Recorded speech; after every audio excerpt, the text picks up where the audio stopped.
we welcome it and are just so, again, grateful to be present together and alive to do this as one community, culminating our lives in with such a beautiful ofrenda. Thank you so much for that. Mateo, it's an honor to bless and be in community together as we share our grief, pride, and our joy. It's an honor. And I've been really connecting with this community and this altar, this Manali already. So, Mateo, thank you. All right, folks, are we ready? Mhm. Okay. Thank you all. Here we go. Admitting all.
You're here. My name is Brad Wolf. I'm the Executive Director of Reimagine, and welcome to our virtual Candlelight Vigil for this day, September 10th. We have some incredible featured guests this evening. I can't wait to introduce you to them in a couple minutes. There's just so much grief we're feeling right now in the world, so much pain on the collective level, and that's on top of what each of us has to carry in our hearts on an individual level, all the transitions taking place in life and the unfoldings where we don't know what's going to happen. We also don't know what's going to happen in this space. But we do know that we're going to come with the intention of love and care. That's why we're here doing this. Our mission to Reimagine is to help people of all backgrounds face loss, face adversity, face mortality, but do it in a way that's not confronting, but where we can integrate those hard parts of life to create a more compassionate world, where yes, there's loss, injustice, pain, loneliness, and suffering, but what if through those hard parts of life, we could also find love, equality, growth, community, and service? How do these things connect? How might our pain and our well-being mix together to create this immersive life that we're in? And how can we orient that entire life towards something bigger than ourselves while we're here? And so thank you so much for being part of it. And every month, we've been doing this now for years, hosting these vigils. And at Reimagine, we've actually hosted over 4,000 free spaces for people to show up and grieve in different ways, mourn in different ways, be together to open up dialogue about the hard parts of our humanity, and doing so in community. So thank you so much, all of you out there, for making that possible and for joining us on this journey. And if this is your first time at a Reimagine event, Thank you so much. We welcome you with open arms. Now, I do want to invite my colleague Andy Engel to join us. Andy not only produced this wonderful event, but he's going to share today what kind of space this is that you're joining and what kind of space this is not, so we can all come in with a shared sense of intention. Thanks, Brad. This is a collective space to grieve. It's a space that cultivates compassion for others and for ourselves. Most of us have arrived here with some kind of pain in our hearts, and our hope is to help people of all backgrounds, of all abilities, to face loss, adversity, and mortality, and to create a more compassionate world. This is a space for bravery. It takes courage to show up for others, especially with people who you don't know. And it takes courage to lament and to grieve in public. This is a rarity.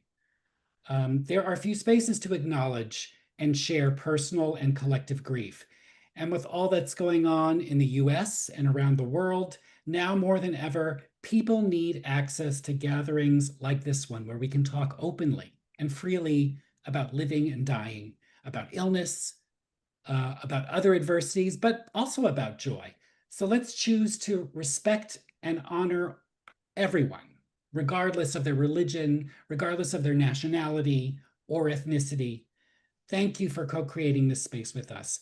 Finally, this space is not perfect. We might fumble, we might falter, and we might offend, but we ask for your grace. What kind of space this isn't? It's not about blaming. It's not about imposing beliefs on others. It's not about providing solutions. It's not about fixing things. Another thing I want to emphasize is that although this is not a political space, it is a space to cultivate social justice. Our colleague Mazen Jamal has offered this definition of justice, quote, "It's an environment of integrity and wholeness, achieved through healing and transformation. When justice is present, we can trust that our safety and our well-being are valued in a community or a society." So this is our aspiration for tonight. If this space and these principles resonate with you, yes, we welcome you to continue joining us for this time together. And we collectively hold up these values in all that we do at Reimagine. Thank you for opting in to what we're doing this evening. Now, this is a candle lighting and a vigil. So this is the appropriate time, if you don't already have a candle present or handy, to go grab one. There's no pressure to have a candle if that's not something you have access to. You can light the flame in your hearts. But if you do have a candle, fabulous. We're going to light them in just a second. I would like to share a little bit about what's going to happen in this time together. We are about to launch into the candle lighting, where I'm going to be joined by some colleagues of ours to help us do that. Then our featured conversation with Chiquis and Andy, who's going to come back and lead that conversation. We're going to have an honor ceremony with Manuel and Tlazoltiani, Zamarripa, who are there building that gorgeous ofrenda that you're seeing right now on the screen. That's going to be the centerpiece of our time together. Thank you in advance and throughout for building that for us and with us during this time. The Zamarripas are going to come back later as well. We're going to hear from Chris, who's doing music, and then some announcements and closing. So we look forward to all of that together, and we're about to kick it off now, whereby let us light our collective candles.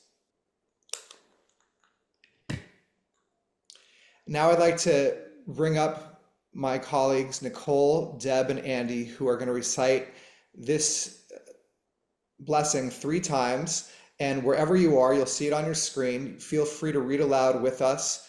Even though we may not hear the words out loud again, we can hear them in some other ways collectively. So we appreciate your participation. By lighting our candles, we mourn division, terrorism, murder, war, trauma, hatred, and all that is disconnected from love.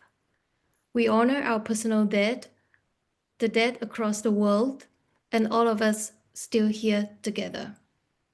By lighting our candles, we mourn division, terrorism, murder, war, trauma, hatred, and all that is disconnected from love. We honor our personal dead, the dead across the world, and all of us still here together. By lighting our candles, we mourn division, terrorism, murder, war, trauma, hatred, and all that is disconnected from love. We honor our personal dead, the dead across the world, and all of us still here together. And this is the perfect chance for us to maybe hold up our candles to one another, to connect with somebody you do not know on the screen or somebody's name, make some eye contact, and let's just reflect for 30 seconds on some message that we are willing to share with a stranger from our heart to theirs. I know for myself today, there's a lot of grief that we're feeling in the world, and I myself am about to have my first child any moment now. My wife we're 40 weeks, and I'm excited to welcome a new life into the world, but I know with it comes leaving one chapter behind and a new chapter emerging. And there's so many different ways that grief and love intersect. And I'm just grateful to be in this space with you all, and I'm going to pick somebody to share some kindness with.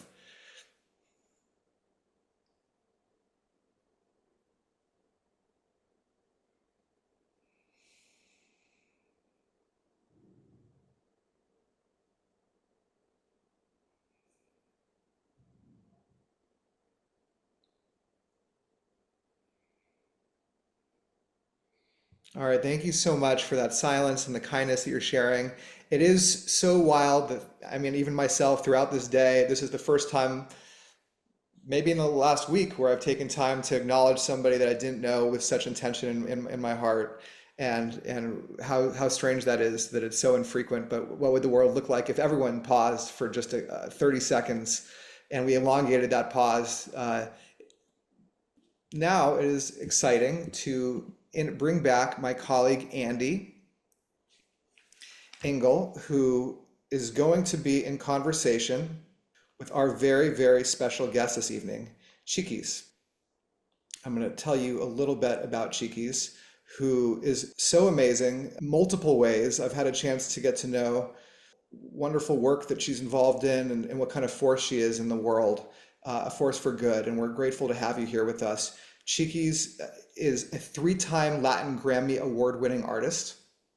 In 2013, she embarked on her solo music career, fulfilling a promise to her late mother, the legendary singer-songwriter and performer Jenni Rivera. She has authored best-selling inspirational books, including the memoirs Forgiveness and Unstoppable. Her newest book for younger readers, and this is apropos, I'm sure Andy will talk about this in terms of the title, The Girl Who Sings to Bees. Andy will share a little bit more about how that intersects with what Reimagine is working on right now as well, I'm sure. But it was inspired by the life and legacy of her mother, as well as her own journey to overcome bullying and self-doubt. With her top-rated podcast, Chiquis and Chill, and a thriving social media presence, Chiquis continues to connect with millions of fans around the globe and uses her platform to advocate for others who have experienced abuse and those who struggle with mental health. Chiquis has also made her mark as a multifaceted entrepreneur and philanthropist. She established Boss Bee Nation, a charitable foundation to support young people in need. And we are so grateful to have you here, lighting a candle with us and mourning with us in community. Before we get going, I'm going to ask both you and Andy the same question. As you're lighting a candle, then I'll take a back seat to your conversation. But is there someone you want to honor in this space, whose name you want to bring into space, either of you, both of you, given the candles that we're lighting today, something in your heart? I'm thinking about my dear friend Tammy, whose father died less than a month ago. She spent a year taking care of him. And she's deep in grief right now. And I had the blessing of being with Tammy recently. She was visiting New York City, where I live, and we got to spend some time together. and we got to talk about her dad, Shlomo, and I'm grateful for her friendship. Kicking it to you, Chiquis. Beautiful. Well, Brad, I want to say thank you. This is so beautiful. I'm already emotional, so if I cry, you guys said this is a very safe space, so I'm just gonna let my emotions flow. Thank you. It's an honor to be here and to share this space with you guys. I decided to light 2 candles because one is for my mother, who I have just recently fallen more in love with in the past few months. She's been gone almost 13 years now. And also my extended family, we haven't spoken for a long time, and I think I'm grieving that right now. So I just want to send them love and light. And those are the people that I wanted to bring here with me today. Thank you, Chiquis. Yeah. I think we should learn a little bit about Jenni Rivera from you. Can you tell us Yeah. about her for those of us who may not know about her? My mother, such a strong woman. She was a singer, she was a philanthropist, so many beautiful things, but she was a woman at the end of the day, a woman that felt and stood for what she believed in. And I learned so much from her. I always say if she wasn't my mother, I'd still be a fan of her music, the woman, and everything that she represented and still represents to this day. I think she left a beautiful legacy with my siblings, but more in like everything she did in the world. So I miss her dearly, very much so. And I think we're only 15 years apart. So I think that caused a lot of different feelings. And now that I'm older, I have so much compassion for her, and I understand her more than ever. So that's why I said I feel so connected to her lately. And I'm glad that we're able to, with this book, The Girl Who Sings to Bees, that's my way of honoring her legacy and everything I learned from her. I'm glad you brought up legacy because there's a duality to legacy. It's a blessing, it's a burden. Um, and I want to start by just reading this part of this beautiful, beautiful book. Yeah, we'll get into the story, but the character of Janae used to sing with her mother when she was alive. And then there's a part in the book that says, "But now, when I open my mouth to sing, no song spills out. It's stuck somewhere deep down between happy memories and my sorrow." Can you tell us why the songs were stuck? And can you tell us how you got them unstuck? Well, they were stuck for a long time because I was angry. I was angry at the world. I was angry at my mom for a very long time. And it didn't feel good until I recognized and I realized this anger is heavy. It's not allowing me to reach my full potential in any way. And I did a lot of therapy and I did a lot of releasing. And I think it was through music that I felt more connected to my mom, which is why I started to sing. I always wanted to sing, but when I stepped into it, I felt like when I was on stage, that's when I felt the most connected to her. Like she would kind of, I can't say I saw her. It's just a feeling. And she's with me and she would kind of sing through me. It was the craziest feeling. I can't even explain it. So once I realized, okay, I'm angry, I need to release this and I need to forgive. And once I started that healing and recognized it, that's when I feel like barely, I think now I can say I completely forgave. Um, the love was always there, but I think once I reached this new form of healing, um, now I feel like I'm singing in a different way. I'm singing in my way and not in the way that everyone expects. Forging your own path. Exactly. How did your mother communicate to you that she wanted you to pursue music? When I first told her, right before she passed, she just said, "Look, it worries me. This industry is very difficult, especially on women, our genre. And it's not necessarily the career I want for you, but if that's what you want to do, I have your back. I want to manage your career, but give me some time because, I want to stop singing and I want to do other things and I want to manage you." And then, 6 months later, she passed. And then I think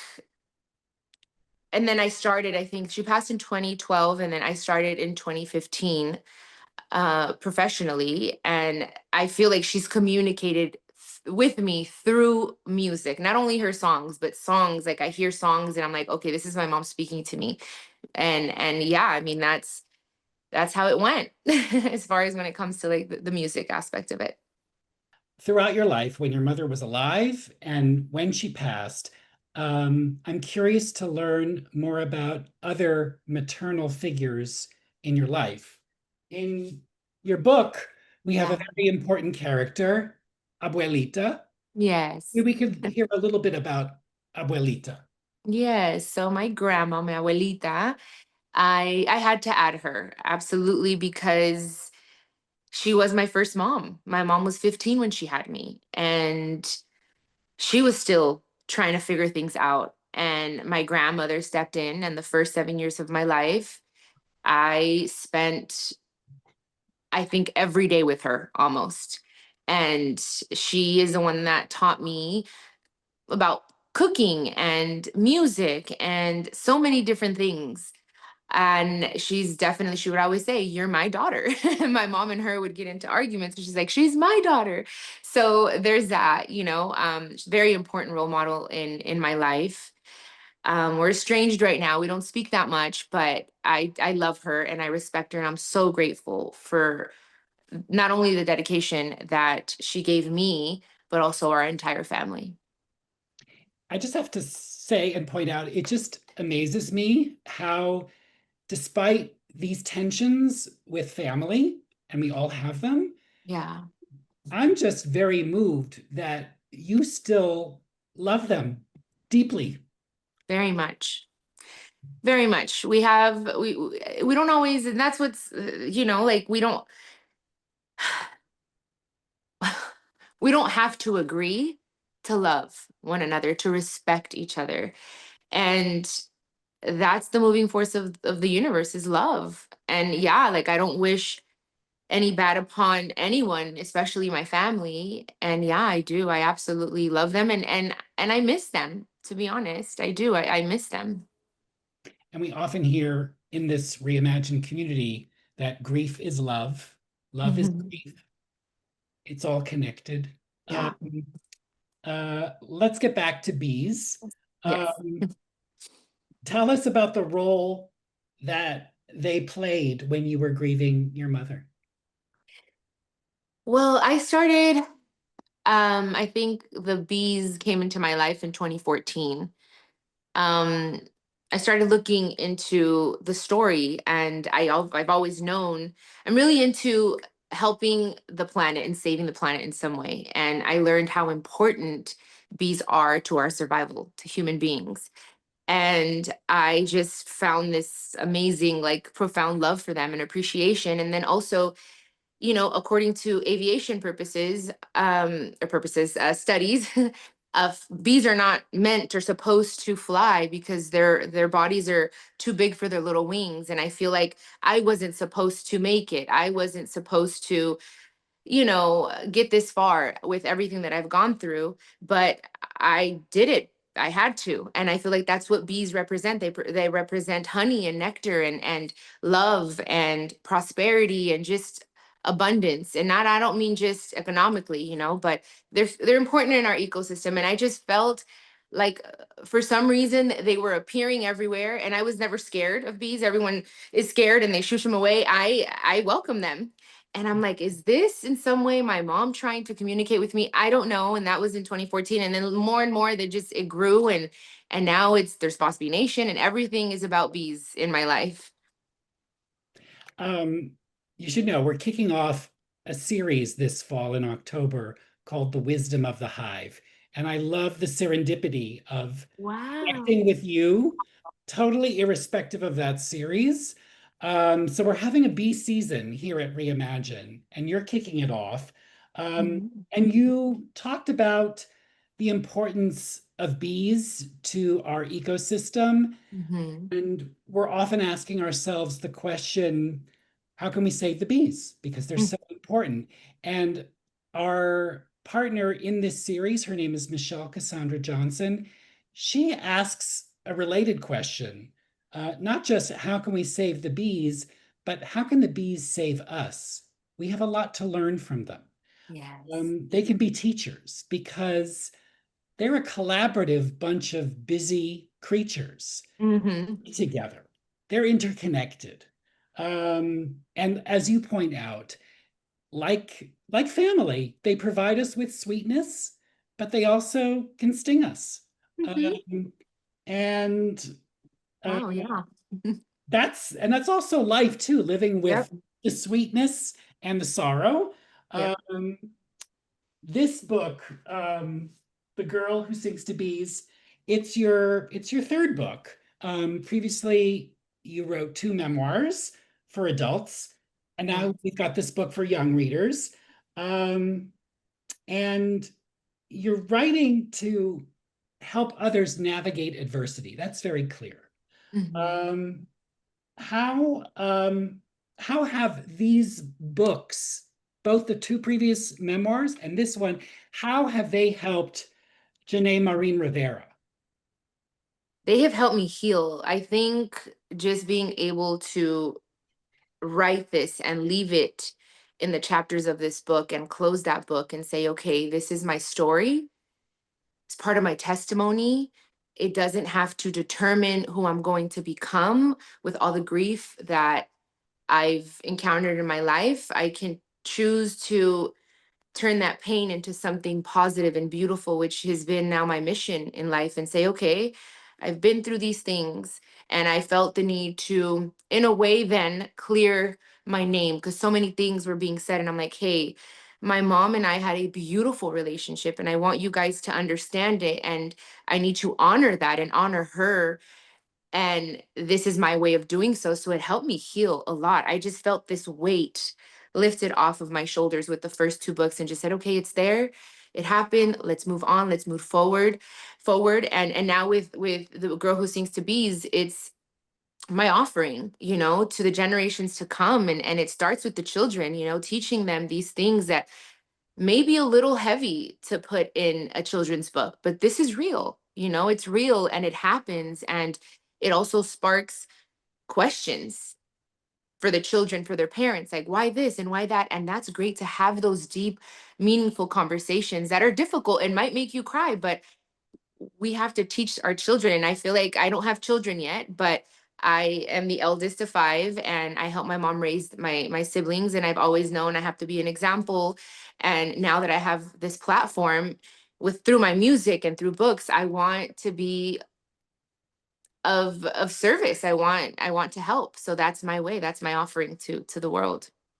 Chiquis, I'm curious, do you have a journaling practice? I do Tell every us morning. about So I like to journal. Every day is different. I think sometimes there are days where I just don't want to journal and I just speak it to the universe, to God. But most of the time, I like to journal in the morning in silence and talk about first and foremost what I'm grateful for, because there's always something to be grateful for every day. Even when I don't feel it and I'm feeling upset or I'm stressed, whatever the case may be, I'm like, okay, I'm grateful for the roof over my head. I'm grateful that I woke up this morning. And it just puts you in that space of just okay, everything's going to be okay. So that's what I like to do. Sometimes I just journal my feelings and what I'm going through, and it's nice to go back to certain entries and read and say, wow, I've come so far, or my goodness, I had forgotten this. It's really helped me. And I have journals from years and years ago, and it's just nice. Hopefully maybe one day I'll turn it into a book. I don't know, but they're pretty crazy when I read them sometimes. Well, if folks who are joining us today journal, I'm curious how the journaling has helped all of you. So if you want to put that in the chat, feel free to do that. We'll try to keep an eye on that. I want to get back to bees because I'm totally obsessed with bees right now. Yeah. They are these powerful, spiritual, mysterious creatures. Um, and many cultures, I have learned so far, consider bees as intermediaries between this world and other realms. Um, and those cultures have included ancient Egypt, they've included the Celtics people from Central Europe, and they've included Mayans, both in pre-Columbian times and today. I've learned that the Mayans revere the Melipona bee in particular, and this is the stingless bee.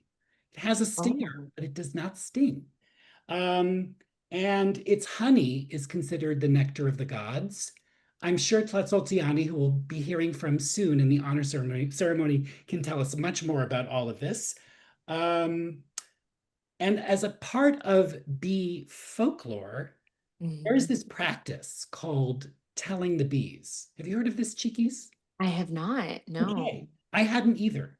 Um, and so this is what happens when you tell the bees. If you're a Okay. beekeeper, and a lot of people are, and they were, during major life cycle events, and that could include a death in the family, that could include a birth, a coming of age ceremony, you would go to your hives and you would have a conversation, a dialogue with the bees. And you share your heartache with them.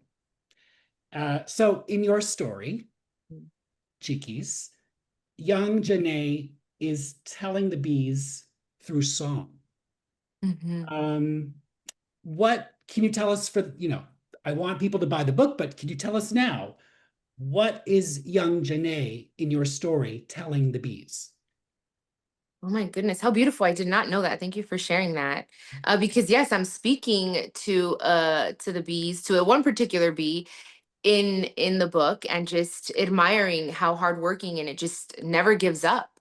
And it's giving little Janae that strength. And there's days that she misses her mom, and through seeing how the word not strong, but how hardworking the bee is, like it just gives little Janae that like courage to say, okay, I can do it too, I can sing. I almost felt like it was like I said earlier, my mom in that garden with me. So yeah, it was just that bee got me through it with all the bullies at school, because that's another thing that we talk about in the book, is the bullying. Let's talk about that garden a bit more and the importance of nature. Um, your book has these beautiful illustrations by Geraldine Rodriguez of all the seasons. We've Yes. got spring, summer, fall, winter in the garden, in your abuelita's garden. Um, the natural world is always in transition. Yep. We're always in transition. Mhm. Um, and especially now, it's September 10th today, so we're approaching autumn. We're starting to see some changes. Um, plants are dying. Bees are starting to go underground to hibernate. Yeah. In this chaotic and very traumatic world with all that's going on, and we can talk about that a bit if you want, how has gardening, being in nature, been helpful to you? Oh my goodness. It's been so amazing and so healing, especially lately. I go and walk on here outside on the grass barefoot, and I just connect, because sometimes when the world is so, there's just so much going on. It like I go and hug a tree sometimes. I'm like, okay, this is real. This is tangible. It's giving me life. And I'm so grateful. And I think the more I'm grateful, I've been practicing, like, thank you, Mother Earth, almost every day, for everything that you give us, for giving us a home, and everything that you provide, and everything, even fire, like everything is just so important, and plays such a beautiful and essential part in and us being here and alive and everything that we need. So it has been so healing. And I have some, roses, and I have a garden. My husband just planted some plants for us here, and it's been beautiful. I see him every day watering them. So it's like a way of connecting with nature, and it's very healing. Thank you for sharing that. I want to get back to the busyness of the bee. There's another quote from the book. Sad from missing mama, I keep as busy, and this is Jenni talking, I keep as busy as the worker bees who gather nectar inside the hives. So in your experience as a bereaved daughter, did you ever reach a point where you felt plunging yourself into work was unhealthy for you? Oh my goodness, yes. I did that for quite some time. I want to say uh, at least 10 years, where I almost felt like I was asleep in a way. It's like I was there, but not there 100%. And my mother was in a way a workaholic, and I felt, now I understand. I became that because it was helping me not have to deal with certain emotions. And what I was doing was just delaying, the process. And yeah, so in 2018, I had a meltdown. Yeah, it was pretty bad, but I learned, and I said, rest is part of my job as well. Um, I want to talk about something that we lean into at Reimagine. It's called post-traumatic growth. It's this idea that from our grief, that there are opportunities to change, to learn, to transform. And you write in the book, Jenni says, like my mother, I will sing in the garden. And like the flower, maybe one day I can bloom too. I know things won't be easy, but I am not afraid. And I want to ask you now, Chiquis, what's blooming now for you? Wow, it's a great question. I actually have, and I'm working on new music, and I took a very big step, a leap of faith when it comes to my music, because I want to sing of what is growing and has been in my heart that I have been harboring or have been too afraid to express.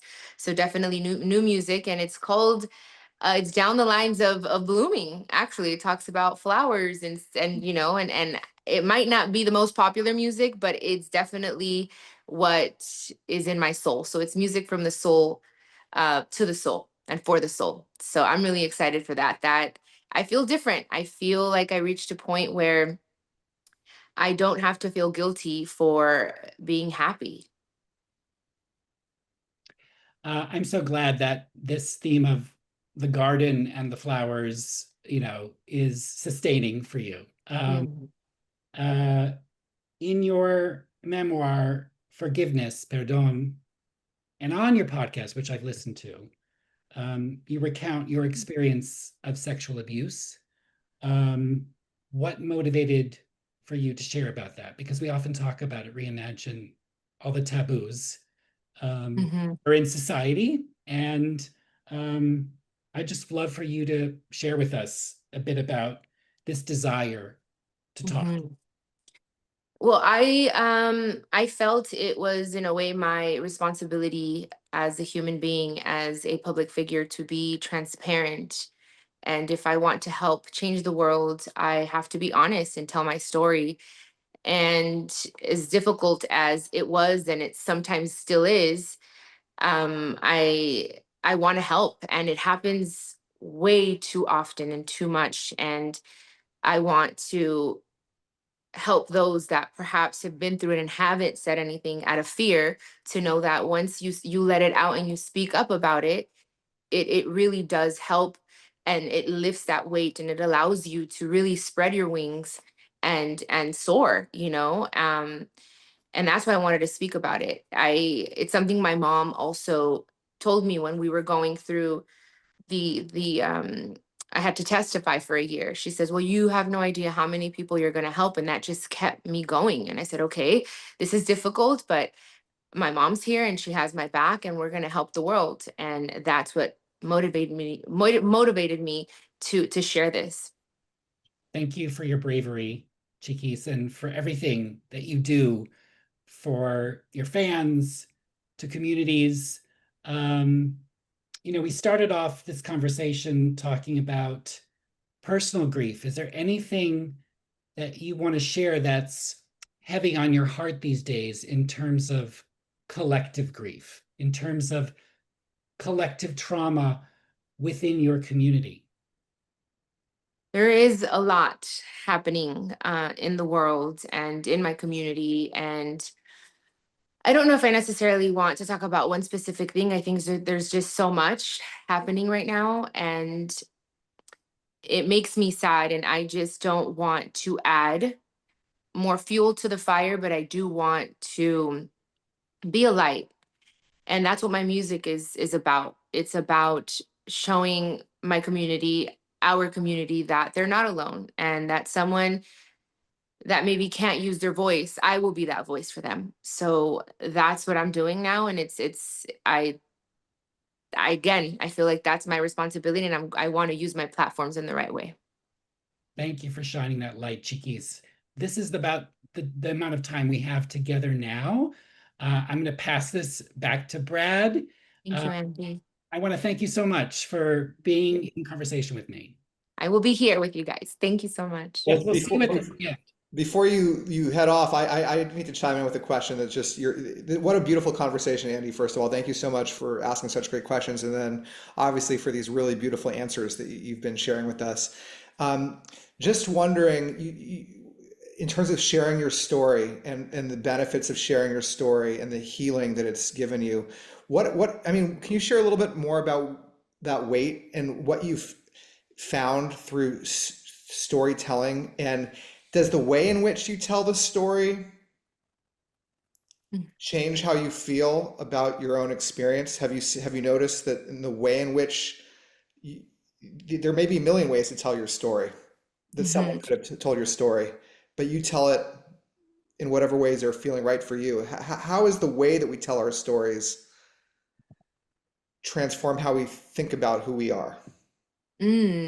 Well, I always think and say it's all how we deliver our message, right? And I always try to not say or share the things that have gone through me so people feel pity or sorry for me. It's more of like, hey, I went through this and I know I'm not the only one. And through telling my story, I want to also tell you, you're not alone, and we can help each other as a community heal.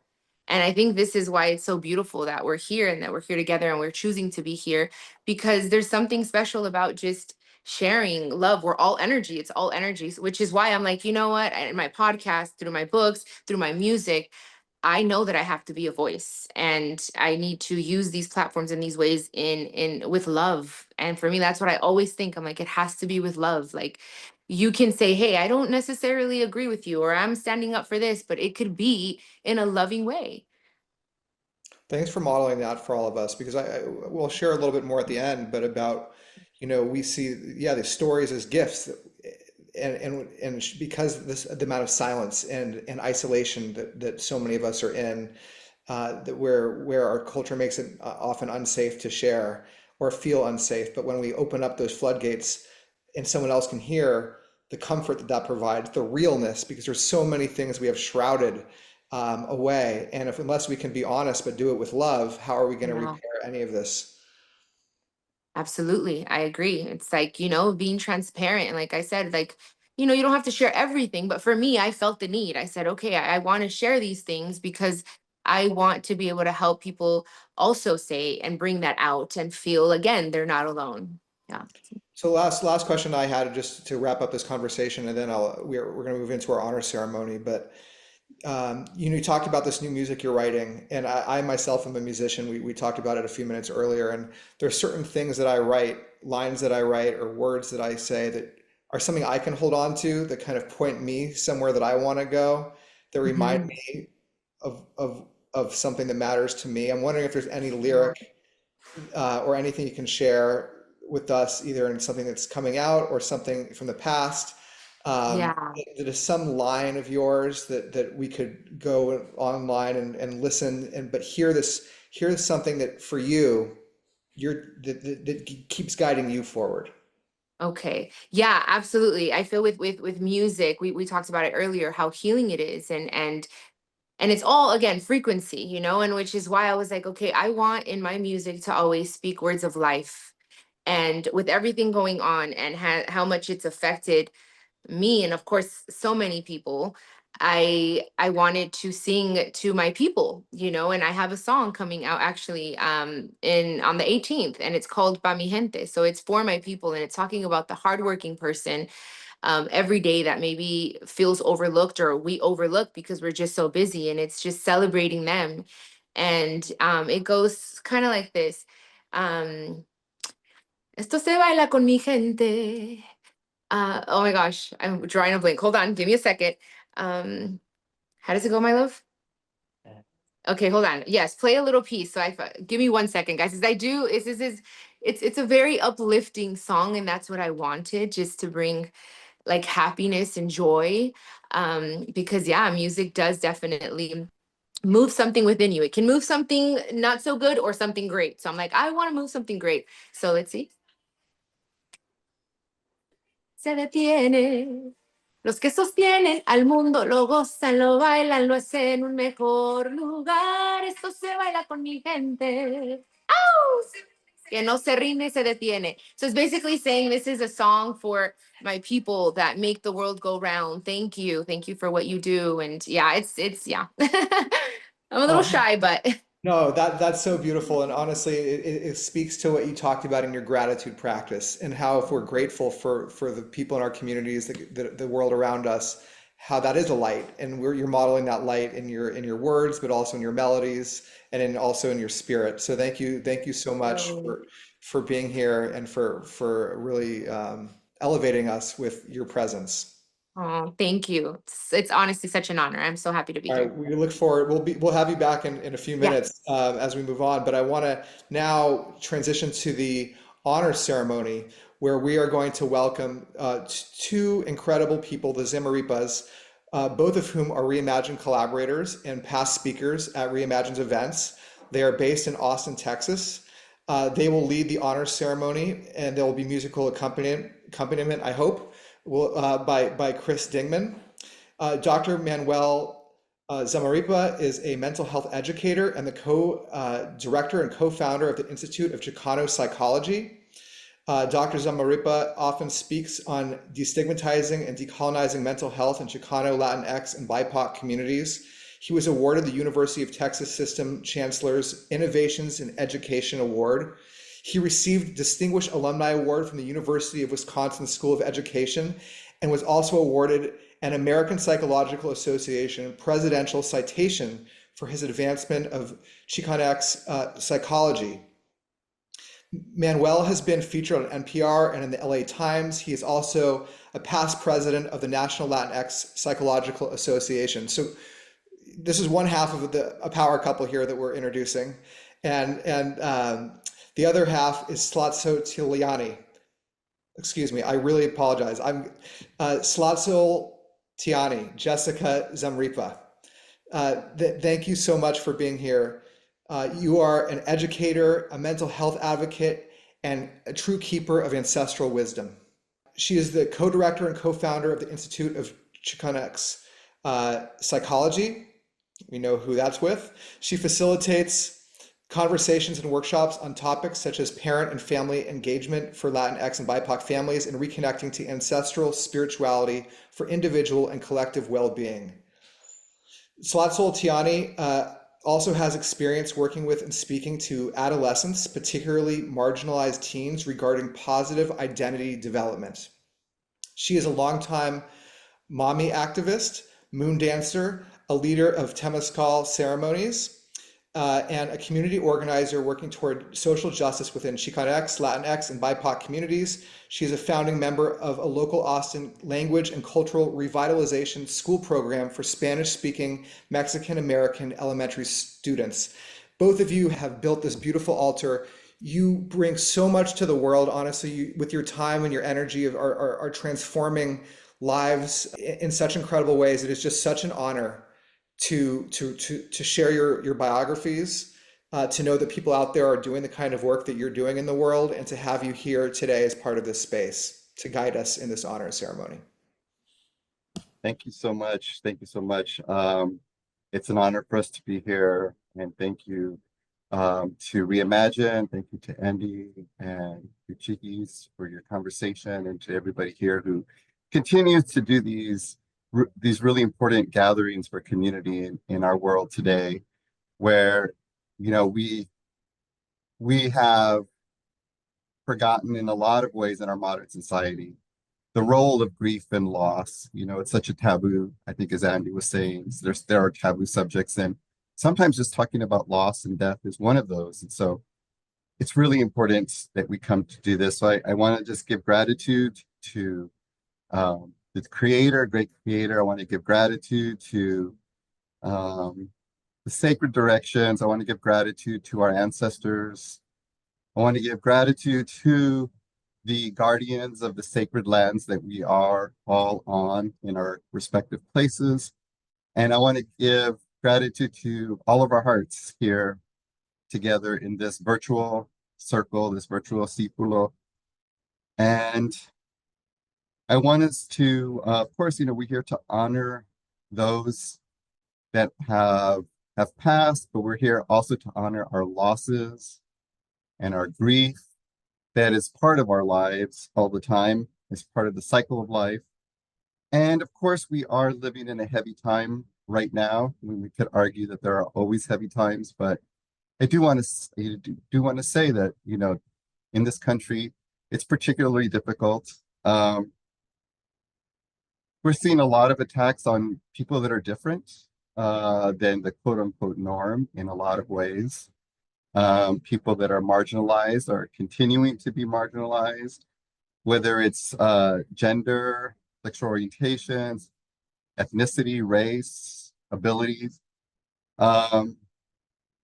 We're seeing a lot of very hurtful, disturbing statements coming from all over, flowing so easily. And I know that is wounding many of us. And we've been talking about our voice and using our voice, and that Chiquis said that and Andy said that. And so this is the time to make that connection to our voices in whatever ways make sense for each of us. And in talking about connecting with the sacred, connecting with the elements, connecting with, for me, for us, all of that is divine. All of that is God, creator. And for us, the wind symbolizes so much, but the wind is also connects to our voice. So I want to invite all of us to listen to that wind. Who's talking to us in those breezes, in the wind outside? When we step outside and we feel that breeze, that wind, even if it's our ceiling fan in our house, is it a reminder for us to use our voice? Is there something that we need to say to somebody, whether they're here on this earth with us or not? And that's particularly important for so many in our community in particular. I know so many communities are being hurt right now, but I'll speak as someone too who lost his father when I was 12, unexpectedly. I'll share a little bit, which is, my father is for all accounts was in good health, and when he passed away, the death certificate said undetermined. So we just don't know. It was very sudden. We have no idea. And so living with that uncertainty has really guided my life in a lot of ways. I was 12, and growing up without that father figure, meant that I had to grow into, for me as a male identified person, what that meant for me. And so, Tlazoltiani here knows well that for a long time that, made me nervous to be a father because I just didn't think I would be good at it because I didn't have that. So that, that loss impacted, my identity. And now I'm a father of 3, and it's great. I can never see life any other way. This is the life I was meant for. But we have those losses, and those losses, when they're meaningful, like mine was, it can enrich your life, as we've been talking about, as Chiquis has been talking about. And so there is sadness, um, but that loss and that grief, and as Andy said, that post-traumatic growth can be something that shows us the cycle of life. From loss, we can have growth. And that's really important because right now we're in a lot of loss. We do have children, families being separated. With a lot of these raids that are happening, we see a lot of, really kidnappings happening, people right off the street. And we see other people witnessing that directly. And I think that breaks all of our hearts because it's not about a political opinion. It's about a loss of treating people with basic human dignity. And that's the loss, I think, that we're seeing. We're seeing a lack of treating people with human dignity, respecting like the Mayan philosophy, tú eres mi otro yo. You are my other me. When you get hurt, I get hurt. When you are loved, I am loved. And so we are enough people in our society are not living that. We are not seeing ourselves reflected in each other, and that is a loss that I hope that we can begin to heal together. That's just my palabra with you, which is, in Spanish to English, that means my word, but in Spanish, your palabra is not just a word. It's like your intention, what you want to say. So that's what I wanted to share. That's my palabra. And I'd like to now, pass that on to my dualidad in life, Tlazoltiani, and I'm gonna move out here, and she's gonna scoot up, and I think she's gonna share a little bit about the ofrenda she's been building on her palabra as well. So, Tlazoltamati, Ometeo, everybody. Mateo, thank you for sharing your heart. Thank you for sharing your palabra. Thank you to everybody who has been sharing their palabra and their presence. Sí, con permiso de las cuatro direcciones, con permiso de los guardianes de este sagrado lugar, with permission of the guardians of the sacred land, with permission of the four sacred directions, with permission of all of your hearts, I present myself as Tlazoltiani Zamarripa. And it's okay that you couldn't speak Nahuatl. I don't think anybody expected you to be able to say Tlazoltiani. And I share that laughter too as medicine, right? Medicine, not saying that to where we are ignoring or treating death and loss as something that isn't a part of our cycles. It is. We honor you. We celebrate you. We are integrated in a part of that life cycle, right? And also, it is to say that we are a community and we can move through together and feel and sit in and be in discomfort and let those tears bless ourselves, let that water bless ourselves. So I offer this, I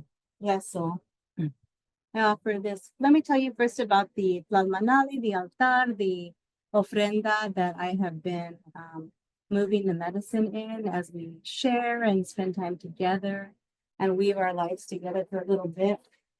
So this is Mexican indigenous medicine, right?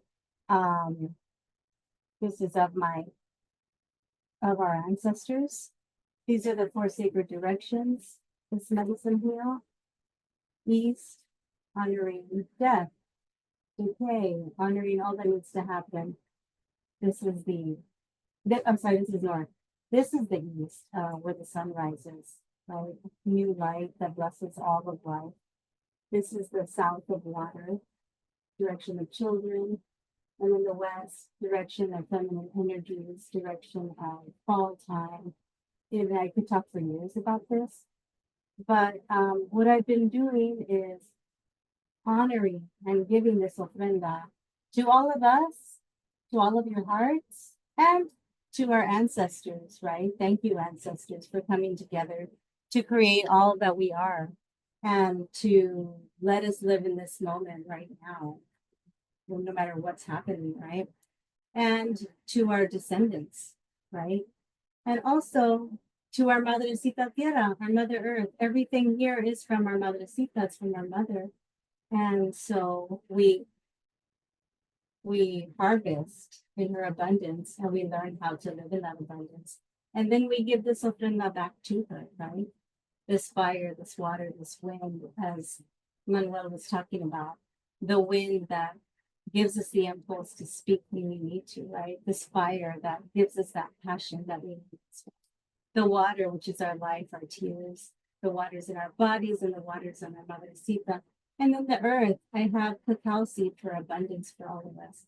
I have copalito, which is a healing sap of a tree that we use especially and specifically for ceremony, and some rock, which are thousands of years old, which are our grandparents as well. So I wanted to share this medicine of love that I've been working with, and this fire that's been blessing all. Oh, Mateo.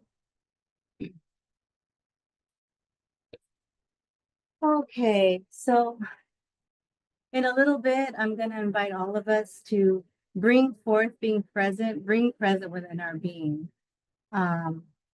Anything that we are feeling that we want to add into the chat. But first, I want to do it in a blessing. I ask that we integrate all cycles of our lives, that we integrate as a community, the hard things and the beautiful things and the joys. Escuchanos, I ask that you hear us, all of the energies that be, and that we can share this time together in this candlelight vigil. Oh, Mateo.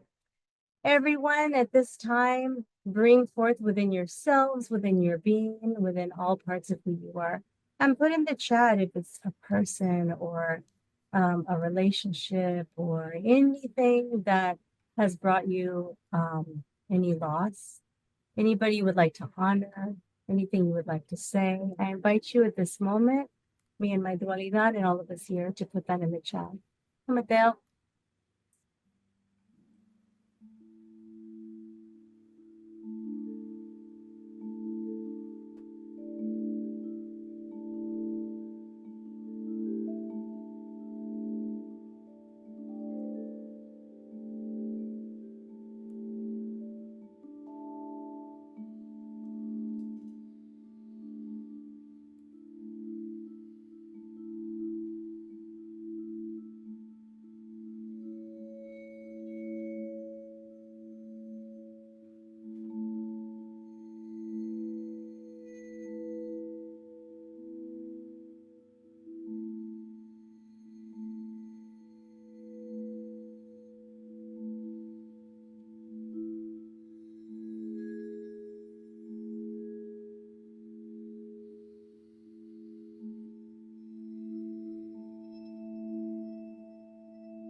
Thank you so much. Continue, please, putting these beautiful words in the chat, sharing what's on your heart. Just because the music is at present is stopped doesn't mean that these names, these ideas, these messages should be stopping.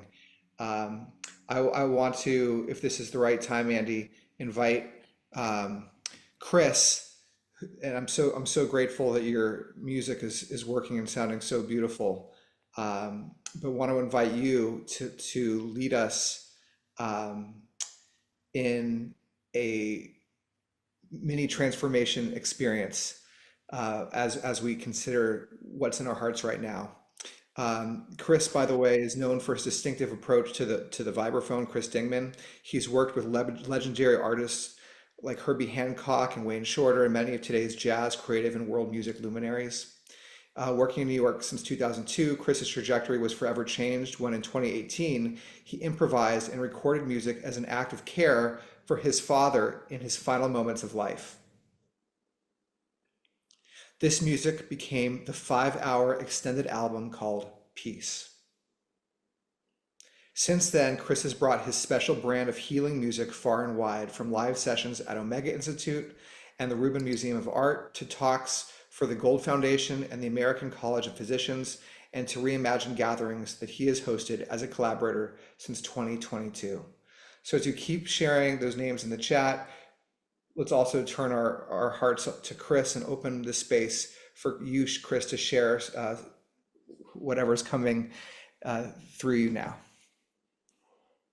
Thank you so much, Brad, and thank you to everyone who shared such beautiful sentiments and thoughts tonight. I just want to share briefly before I start playing about transformations, which, as you just heard, came out of the experience of playing for my father as an act of care when he was dying. And the intention of transformations is just the same as what I had for him, which is to lead you on a meditative journey through music. Allow the music to carry you wherever you need to go. This will be a very miniature version. I usually play for between 30 minutes and an hour, but this one will be 3 minutes. So in these 3 minutes, I invite you to close your eyes or even do some writing, journaling, whatever feels right for you. Just connect to yourself in whatever way feels right, and allow the music to carry you into a different space and see where that journey leads. So get started. Just 1 sec.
Thank you, Chris. Thank you, everybody. That was so beautiful.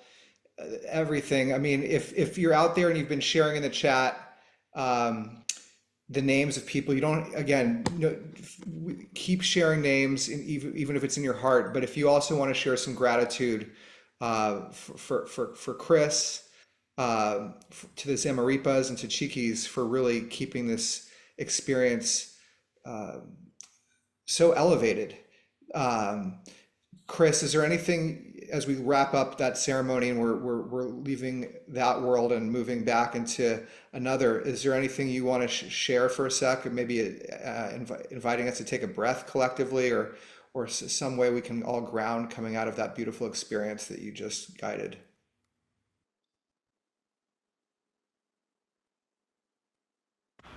Yes, just getting my sound right here. Yeah, so yes, just taking a couple deep breaths collectively I think would be great. And just wherever you are, firmly planting yourself into the ground, feeling the weight of your body against the earth, where you're held by the earth. And just when it feels right, taking a deep inhale and release.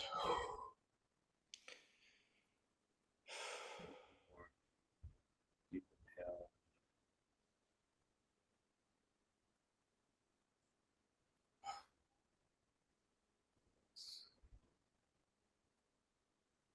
Thank you, Mother Earth. Thank you, spirits. Thank you, ancestors. With great gratitude for this community. Thank you so much. Thank you, Chris. Thank you so much, everybody, for your vulnerability, for your care, for your hearts. We're about to wrap up the formal part of the ceremony now by turning back to our candles. And with that in mind, I would like to invite our key leaders this evening, our special guests, to guide us in reciting for and with all of us this candle extinguishing blessing.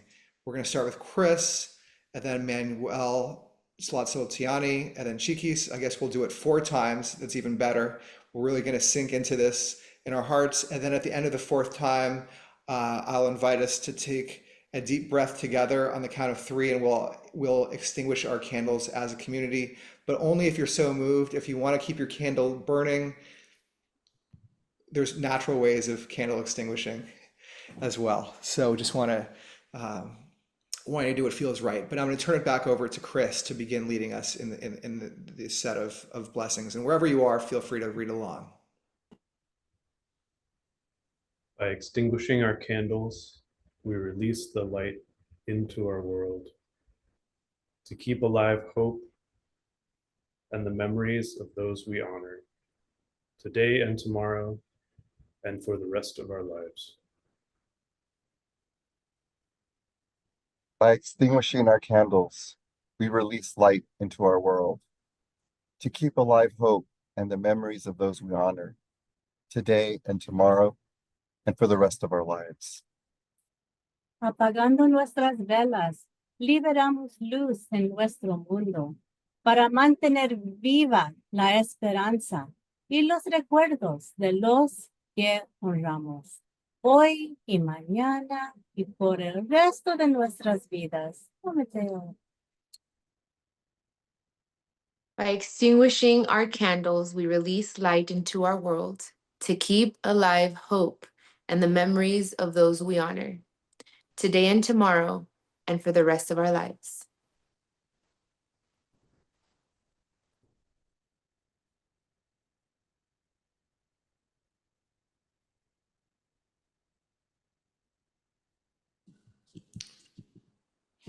I'm going to remove the pins so we can all just see each other.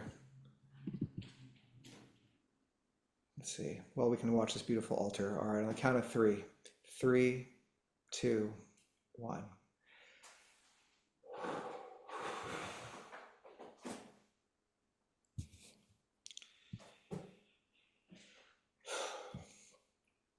Well, thank you all so much for showing up this evening.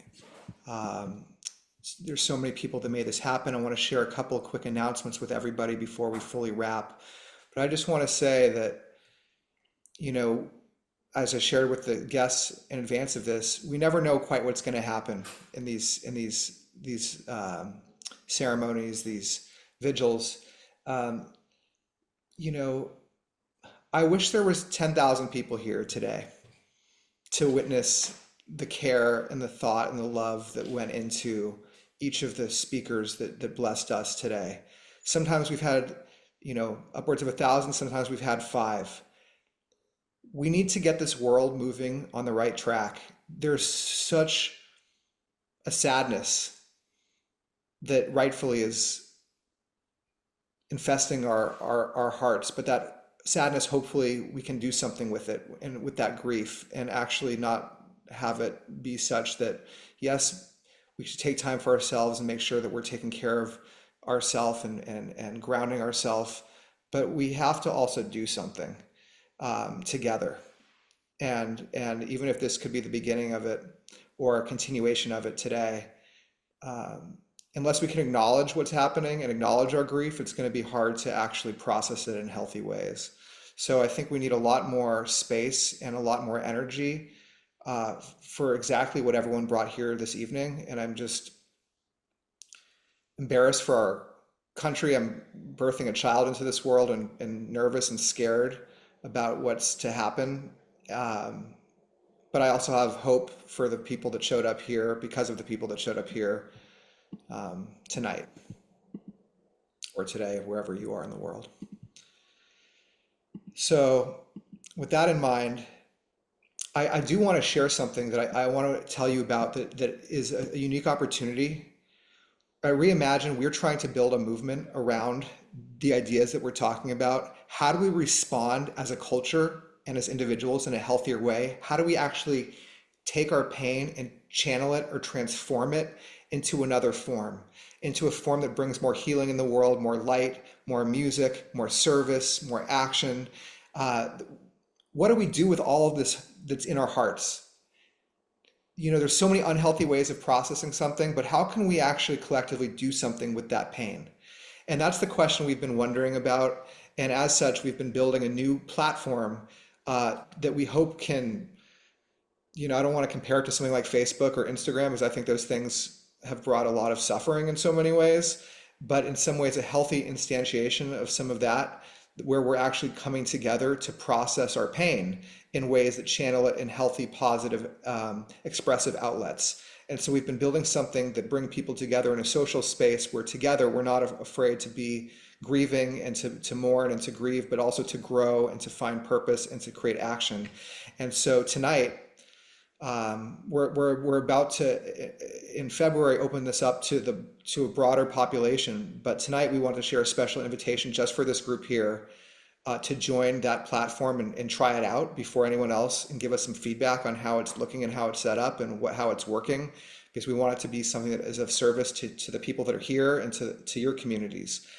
So tonight there's going to be a survey at the very end, and we'll ask Chris to play a couple more minutes of music in about a minute, and we'll give you a chance to fill out a survey where you'll have the opportunity to say that you want to be invited to this, and then we will send an invitation to you in about a week or two, because it'll be ready then for you to try out. But along the way, right, so that's, here's some parts of the platform. It's space for reflection, for creativity, for connection, for impact. It's all about holding space for one another, and there's no toxic like button. It's just about holding space for each other's stories and breathing hope and happiness and kindness toward others. And then like Chiquis is saying, sharing our stories in whatever form that happens, but seeing our stories as gifts for one another, and breaking down those silos that we're all in, and honoring the separate truths we have, but how those truths all connect us. And so in addition to that, which is totally free as well, we also want to invite you to something very special, another pilot program. Part of the platform is a group experience. So you can use the platform on your own accord, or you can join a group pathway. The group pathway is a facilitated journey. And we have been hosting these now, and we've been improving it. And we've actually seen people that are joining are able, and I'll share in a second, are able to actually find pathways to transform their pain, whether it's from a world event or a personal loss, into something beautiful and healing. And we want to invite all of you. We have 40 spots for people to try out this experience with some incredible facilitation. It's a 10-week long journey. It starts in October.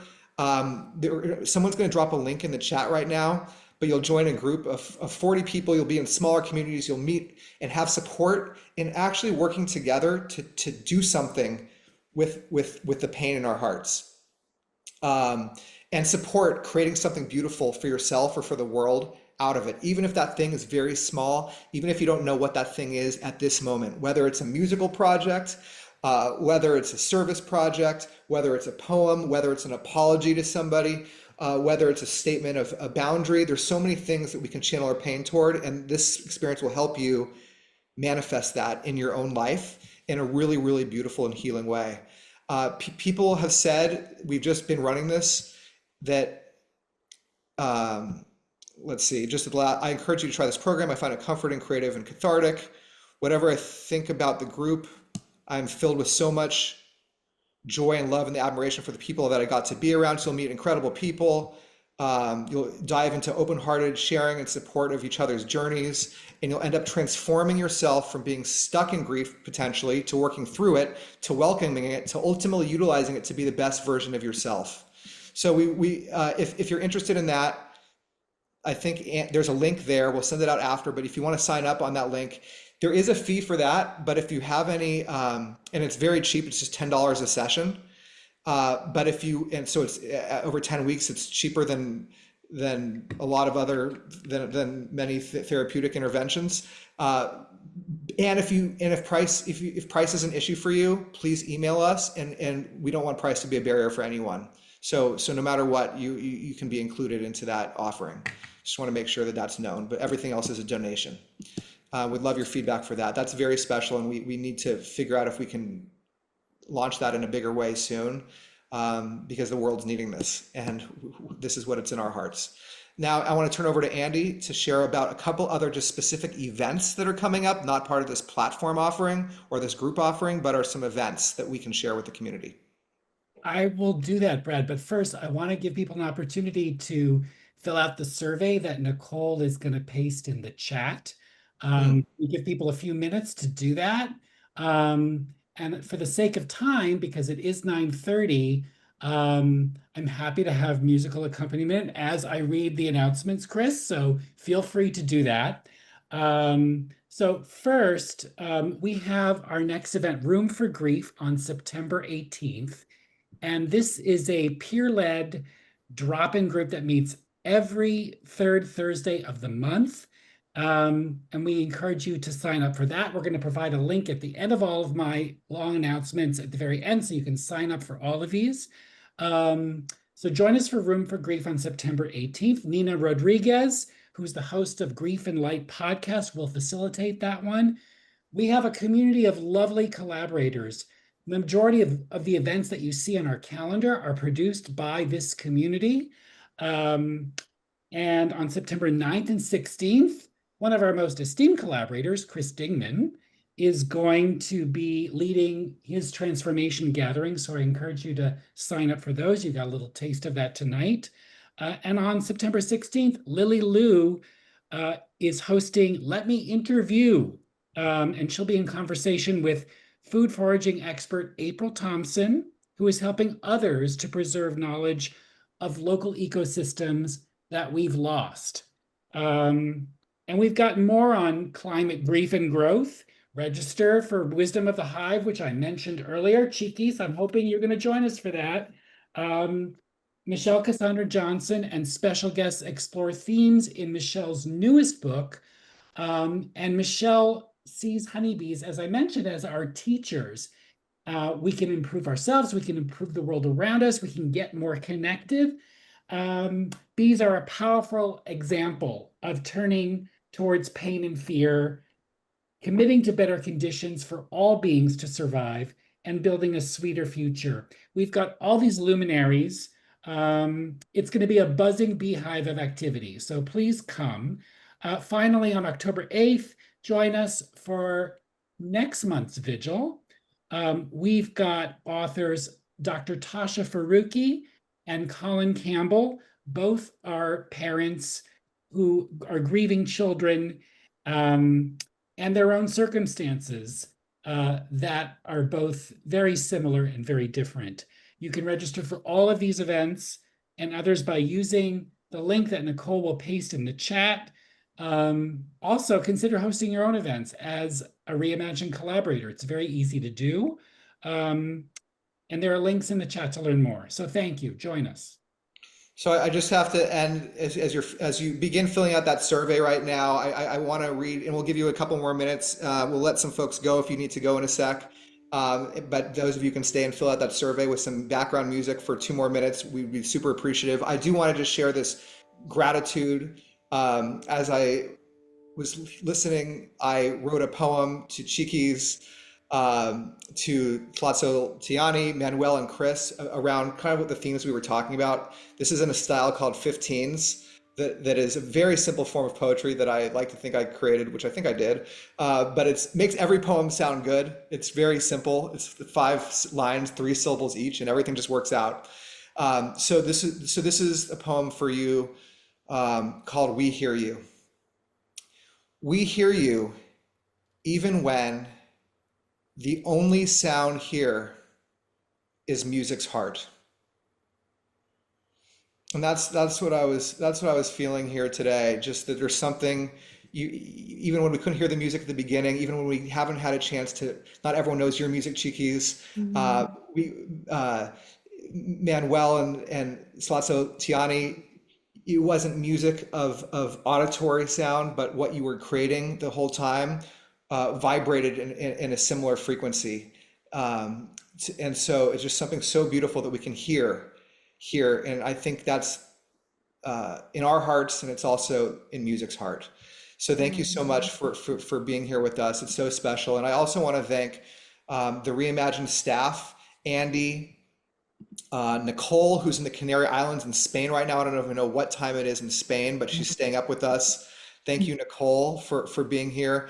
Deb, who has had a long, exhausting day of work and is joined us after making so many contributions during the day. And Andy for putting this all together and facilitating. Thank you so much. And then thanks most of all to all of you who have shown up in this space. I'll be remiss if I didn't mention that if we're we're a donation powered organization. So if you have, or if you're interested in supporting our work and making sure spaces like this are free, and it's only happening because folks like you have donated and contributed to this effort, or have introduced us to somebody who can, or to a foundation for some funds. So we welcome that, but we welcome everyone. And so finally, thank you, because we do this every month, sad but glad, to mourn, grieve, grow, and love together.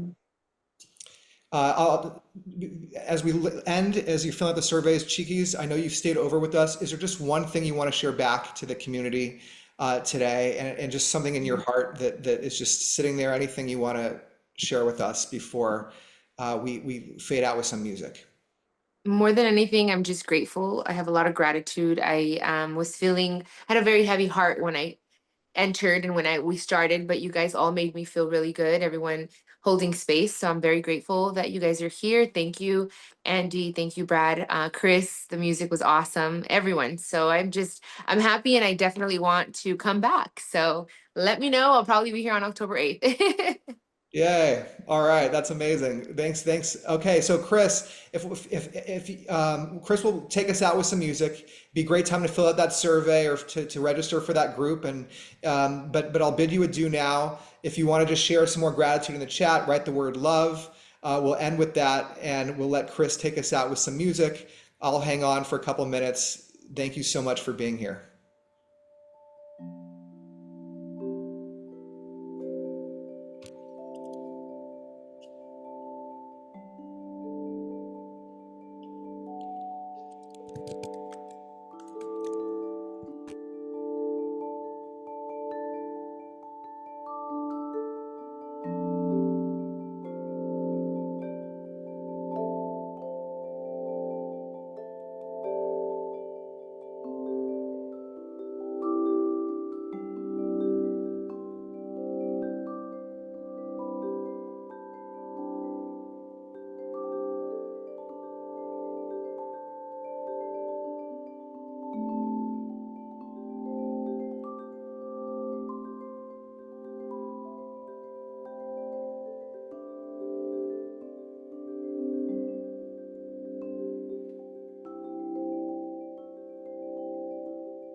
Thank you, Chris. Thank you so much, everybody, for being here. If you want to all unmute yourselves and we can just end by saying the word love together simultaneously, we've noticed that sounds good.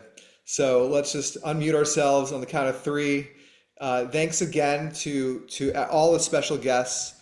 That ofrenda again is just so beautiful. That music was so gorgeous. The people here, the hearts, it's just such a special time. Thank you, everybody. Thank you so much. On the count of three, let's love it out. 3, 2, 1. Love. Love, Love. love, Love. love, love, love, love, love, Love, love, love. love.